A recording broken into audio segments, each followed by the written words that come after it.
pour reprendre le cycle de vie d'un utilisateur, qui en gros te permet de savoir si oui ou non tu as un business sain du fait de la rentabilité de cet utilisateur, tu peux décomposer son cycle de vie en plusieurs étapes. La première, c'est évidemment de faire de l'acquisition. Donc, tu vas avoir deux grandes étapes importantes. La première, c'est de ramener du trafic sur ton service.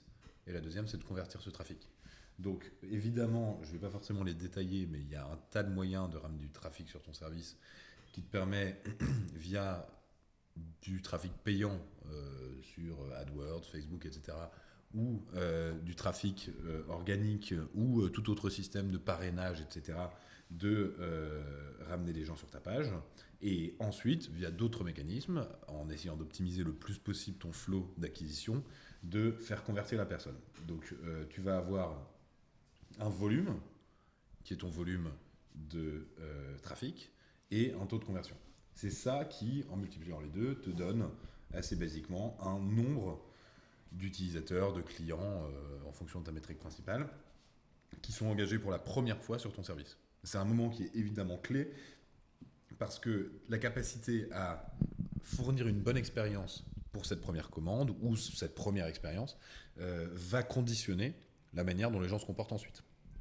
C'est pour ça que pour beaucoup de business, la première fois, et dans d'autres choses ça marche aussi, la première fois est très importante. Dans le cas d'un e-commerce, par exemple, tu vas être très très très attentif à la manière dont ça se passe. Si je prends par exemple Amazon, sur Amazon, tu vas être en recherche d'un produit. Donc, par exemple, tu auras fait venir du trafic en mettant une publicité sur Google sur la chaîne IFI que la personne a envie d'acheter. Donc c'est comme ça que tu vas acquérir du trafic. Ensuite, tu vas avoir une phase de conversion qui va dépendre d'un certain nombre de critères. Et donc tu vas travailler très attentivement cette phase en te disant tout simplement si la chaîne IFI est disponible, c'est mieux. Et donc tu vas travailler ta disponibilité produit. Et si toutes les informations que la personne recherche pour avoir sa chaîne IFI sont présentes, c'est aussi mieux. Et donc tu vas devoir mettre une description, des avis, un prix, des caractéristiques techniques, etc., qui vont maximiser ta conversion. C'est ce que j'appelle en gros la disponibilité. Quantitative, qualitative, comme tu veux, mais c'est de la disponibilité.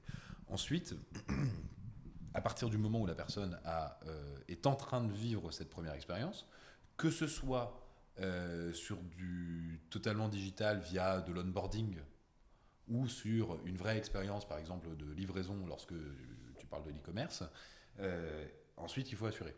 Et donc, ta qualité de service va aussi déterminer la manière dont se passe cette première expérience. Et donc, comme toute première fois, il faut que ça se passe bien. Et c'est la première étape clé du cycle de vie de la personne sur son service.